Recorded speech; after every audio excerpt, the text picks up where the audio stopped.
Hey everyone, this is Lisa and Nancy with Big Blend Radio, and today we are sitting in the executive office of Ed Pulsifer, who is the historian and sales manager of the La Fonda at the Plaza in beautiful downtown Santa Fe, New Mexico. And Nancy and I have spent one night, and we're going to spend another awesome night here. Yippee. When you come here, you are really living in history, and the history is alive. It's art. The art is new. It is from the past. It is not one incredible story. There are so many stories here, so we're very excited to have Ed here and for us to be here. So thanks for not kicking us out of your hotel yet. Oh, my pleasure. We're so happy to have you here. We just always go, okay, did we behave okay? But, here's the thing. This is it's really, I want to say casually elegant here. Would that be a word? Because that's a great way to put it. It seems like everyone's just relaxed and so taking time. And I think there's a beauty about a hotel that has so much, over 1,000 pieces of art, original art here. Over 1,050 now. 1,050? And, Santa Fe is very laid back, and so is New Mexico. Mm-hmm. And, it's laid back, and it gets people to look and take a breath and kind of ponder and think. Mm-hmm. You as an artist, Nancy, know that. It's an important role. Well, it is, because when you look at art, you need to have time to reflect on what you're looking at, because it's going to be different. People see things differently all the time. And so much of the art really tells a story of New Mexico, right? It does. Our earliest pieces go back to 1922, when the Atchins Peak in Santa Fe was really spent millions of dollars promoting tourism in all over the country, but especially in the Southwest, the Grand Canyon area. But our earliest pieces go back to 1922. The railroad commissioned a local artist by the name of Gerald Cassidy to create 10 paintings of how he depicted life in the Southwest, and the AT&SF would reproduce these in newspapers and magazines and posters and postcards to promote rail travel to the Southwest and to Santa Fe. They were incredible marketers, and also did a lot of marketing to health seekers, because tuberculosis was very prevalent back in the early 1900s, and New Mexico was a place they liked to come because of the dry climate. And you have beautiful Four Seasons here. We have the best four-season climate anywhere in the country. 4 distinct seasons, but without harsh winters or hot summers. Nice. Winters are 40 to 50 degrees, very dry, probably 20% to 30% humidity year-round. Summers mid-80s, 20% humidity. See, that's nice. Yeah, it's an incredible year-round outdoor recreation. And the other part is I want to talk about the hotel's architecture, because it is an art piece, but it's fashioned after a pueblo, which goes with the culture and the history of the region. It is. It was.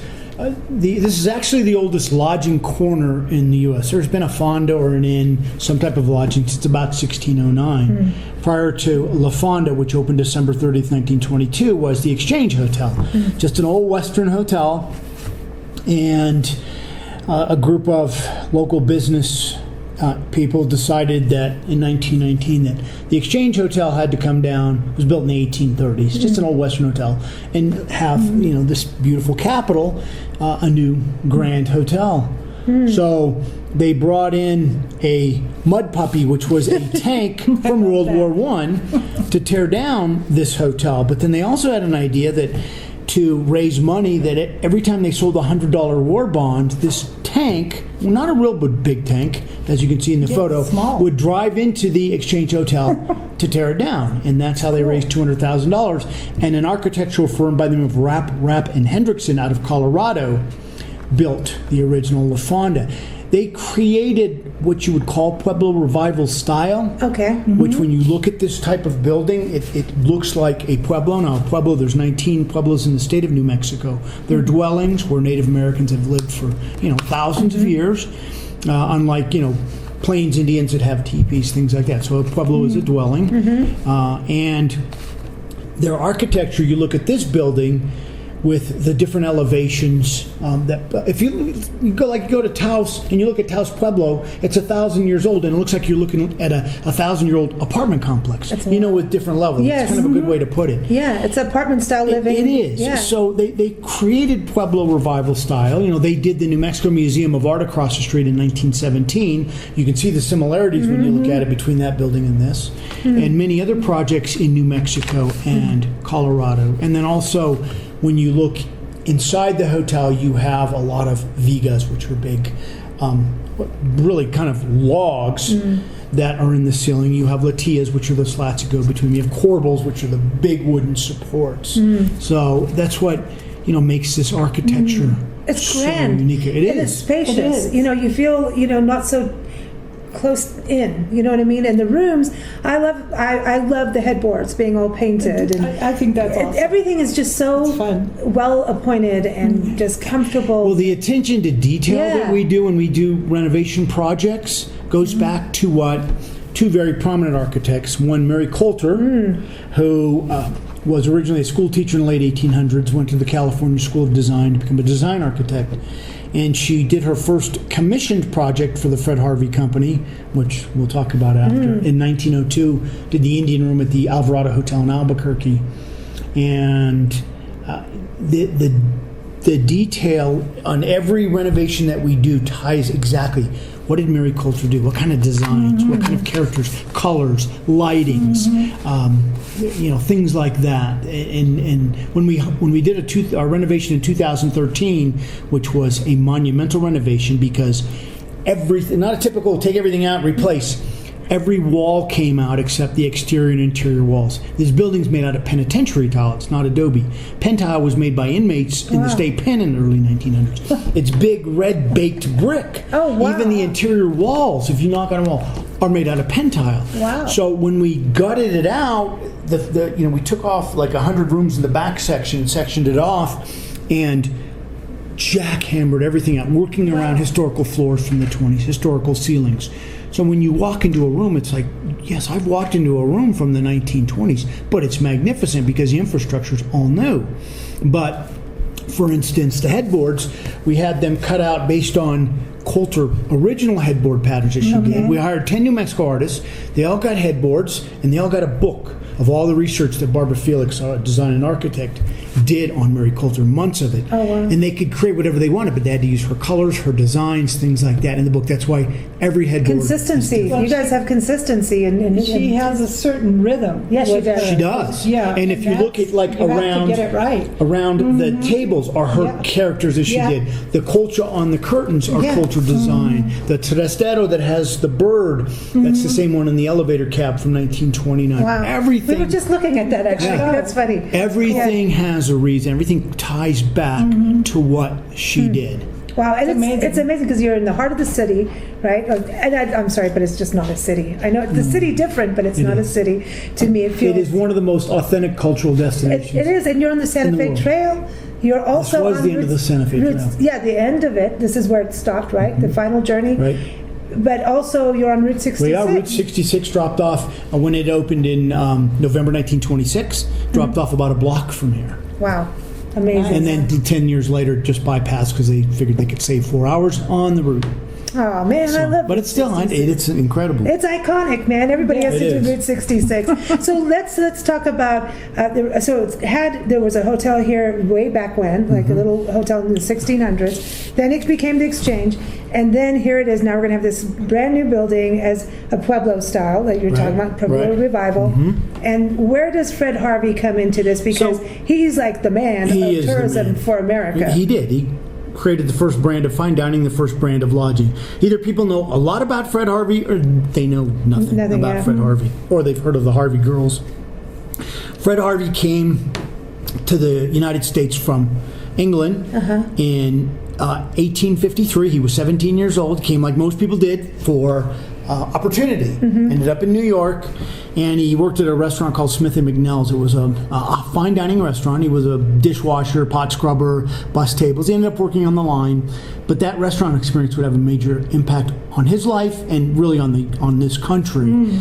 So he ended up working for the Atchison, Topeka, and Santa Fe Railroad in the 1860s and 70s. He was a freight agent, so he traveled everywhere selling freight, or people that wanted to transport freight on the train. And one thing he realized is during your travels, you would stop every 100 miles, a town, a depot, a station. You had 30 minutes to eat, and the dining experience was horrific. The service was terrible, the food was terrible, you didn't have much choice. If you were hungry, if you didn't finish your food, they would scrape it off the plate, put it on another plate for the next poor captive souls that came through. Ew! It was bad. And here you get to take your box of leftovers to your room. So Fred-Harvey, he had this concept of creating a fine dining experience in 30 minutes. Fine china, fine glass, fine silver, fresh produce and fresh beef and poultry, fresh coffee made every 4 hours, not every 4 days. So he approached the Atchison, Topeka, and Santa Fe in 1876, and with a handshake deal, they opened Fred-Harvey opened the first Harvey House fine dining restaurant in Topeka, Kansas in 1876. And it was a handshake deal, and it was kind of a win-win for both. The railroad knew that the dining experience was horrific, and it did affect travel. And so they they provided Fred-Harvey with the space, and they split the profits. And it became a tremendous success. Fred-Harvey was so ahead of his time because they would, they'd wire in your order ahead of time. They knew what you were going to have. So as in the 1876 to 1883, it was growing really fast. But one thing Fred realized is the level of service was not equal to the level of the dining experience. Most servers were minorities. They didn't even give a chance to provide good service. So in 1883, a gentleman by the name of Tom Gable out of the Raton Harvey House restaurant in Raton, New Mexico, came up with the concept of the Harvey Girls. And I like to refer to the Harvey Girls as the first women's movement. Okay, so think about it this way. It's 1883. Okay, this is cool. Very strict policies, guidelines. You had to be a single white female between the ages of 18 and 30. You had to go wherever they sent you. You had strict training. You had house mothers. You had curfews. You had to behave. Yeah. Oh, you had to. Yeah, So when people think this was a naughty kind of thing, no. They were servers. They were waitresses. Very professional. You had to sign a contract for 6 months and remain single during the duration of that contract. You were paid $17.50 a month in room and board, and it became a tremendous success. Between 1883 and 1968, when the Harvey Company sold, there was about 100,000 Harvey Girls. There was a movie in 1945 with Judy Garland and Angela Lansbury called The Harvey Girls. It was a musical type thing. I don't know how accurate it was, but it was more of a fun musical movie. Many Harvey Girls at this hotel. They'd also have been said to tame the West, because about 20,000 of them came to this area because there were a lot of Harvey House restaurants and hotels in New Mexico, and they married these wild cowboys and had families and kind of settled them down. So they've kind of been said to help. Clean them up. Yeah, simmer down. Tame the West, yes. Yeah. So you have the Harvey Girls who are, servers, and in the service side and the hospitality side. But then also part of the hotel, the Fonda, we saw the Indian room, and then we saw pictures, and you've shown us right now here the picture of these.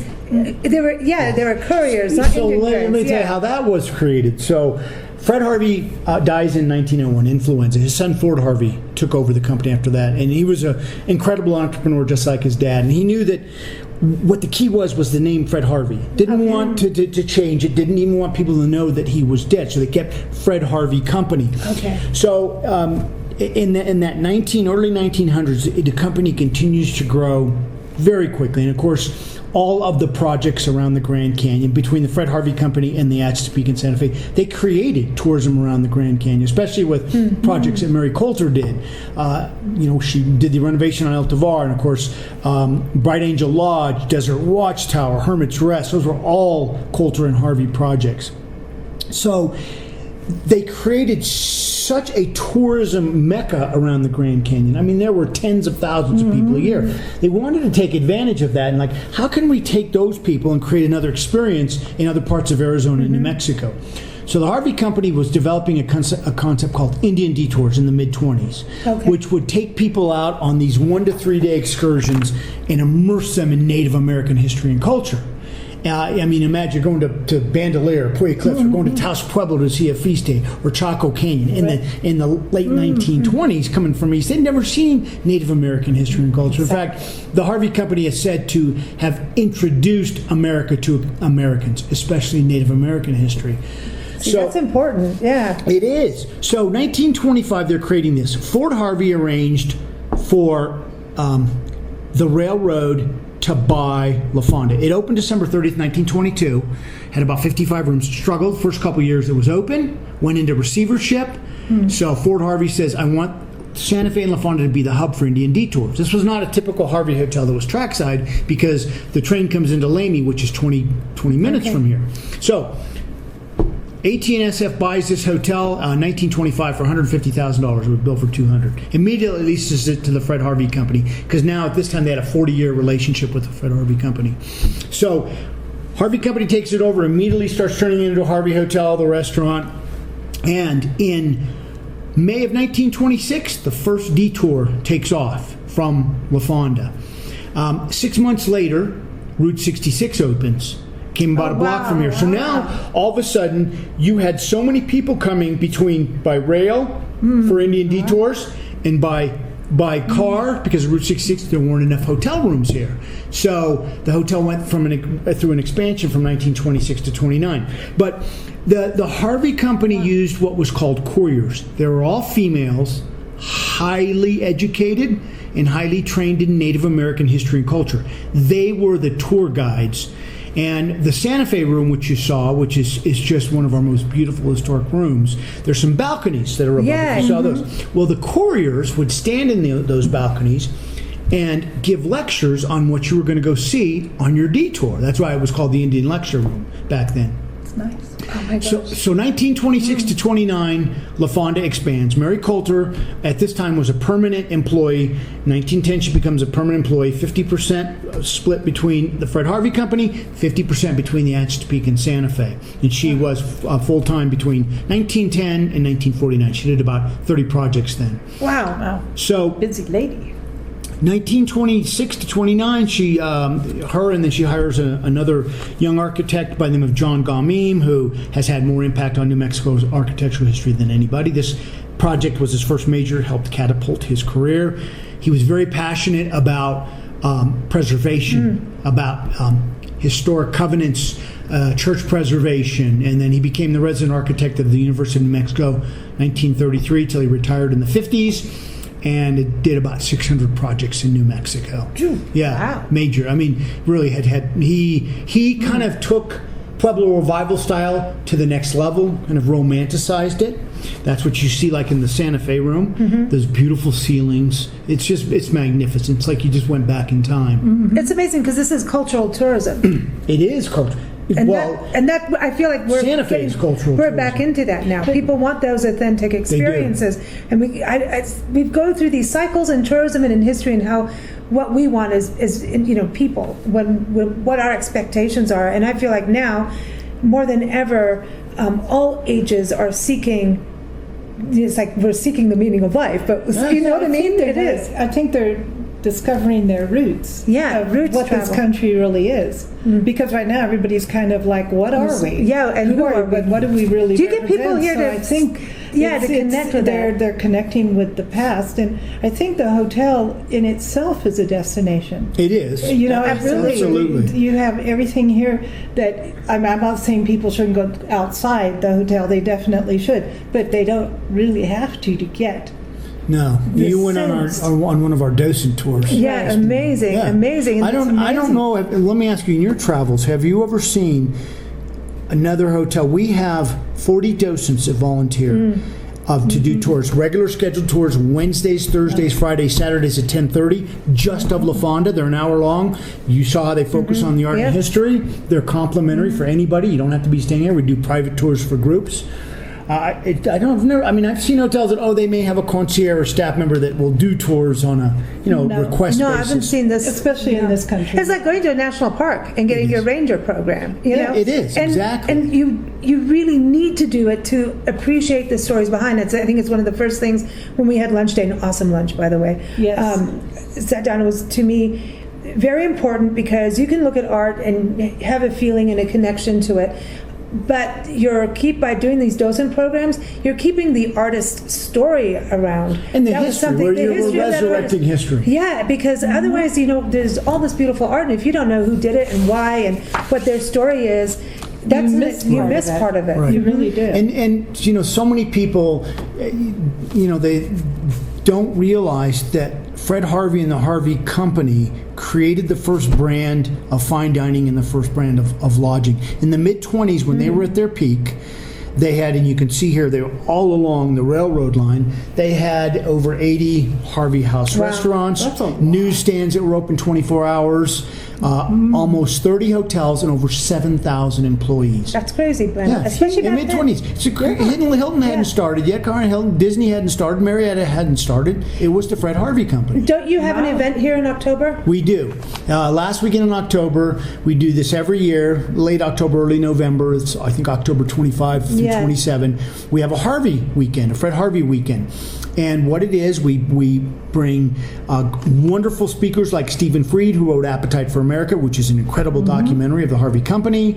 Alan Affelt, who owns La Posada in Winslow, which is one of 4 Harvey hotels left, which are El Tovar, La Posada in Winslow, La Fonda in Santa Fe, and the Castaneda in Las Vegas, New Mexico. Out That's of all all that's of left. these. That's all that's... A lot have been torn down, turned into other things. It is. It is a shame. Wow, Yeah, it really is. So you have now. How many rooms? I know our friends at the International Food Wine Travel Writers Association are coming. They're coming in November. Yes. I know. That's why I We keep are sending them excited. food photos and Yes. photos and going. Say, look, at what you're going to see. How many rooms do you have? Like how many people do you have that can stay here? We have 180 rooms. Okay, wow. And you got rooms. The thing is, you've got rooms from 1922, and those can be very different. You got rooms from 1929, from the 26 to 29 expansion. With these, we have rooms from 1929 that have beautiful stained concrete floors. I didn't ever realize that stained concrete floors, that's what Colter and Gamin did. I thought that was something maybe of the last 20, 30. Those are from 1929. Oh, wow. That's amazing. And then,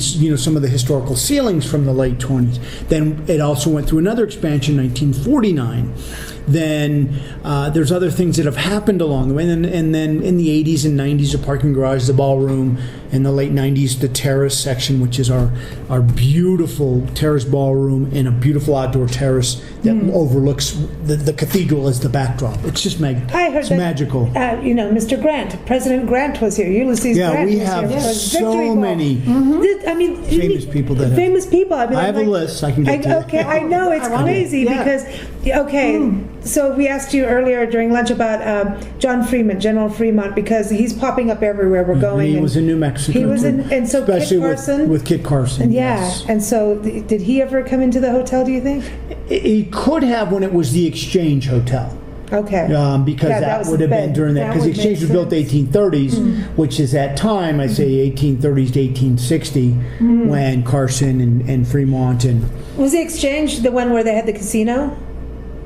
That did have, because I have the original floor plan, it did have a livery stable and a gambling hall. Yeah. And so there were shootouts and things like There somebody were. hanging in Somebody the back? like Judge Slouth 1860s was shot in the back and killed. In the that was the Old West. I mean, and Billy the Kid washed dishes at the Exchange Hotel. He came here when he was 13 years old. See, him and Fred with his Harvey, mom. both dishwashers. Yeah. Just different paths. Yeah, different paths.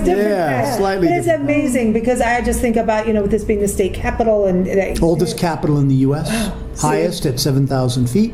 And we also have the oldest church, San Miguel Mission, right up here, 1607. Oldest, the Palace of the Governors, 1610, is the oldest continuous use government building in the country. Wow. There's just It's a city of like firsts and is. onlys, you know what I mean? So And everybody here that we've talked to knows history. They embrace it. People Yeah. embrace it. It We doesn't don't matter find where that it's like a big everywhere. melting pot. It doesn't matter where you come from, how long you've been here.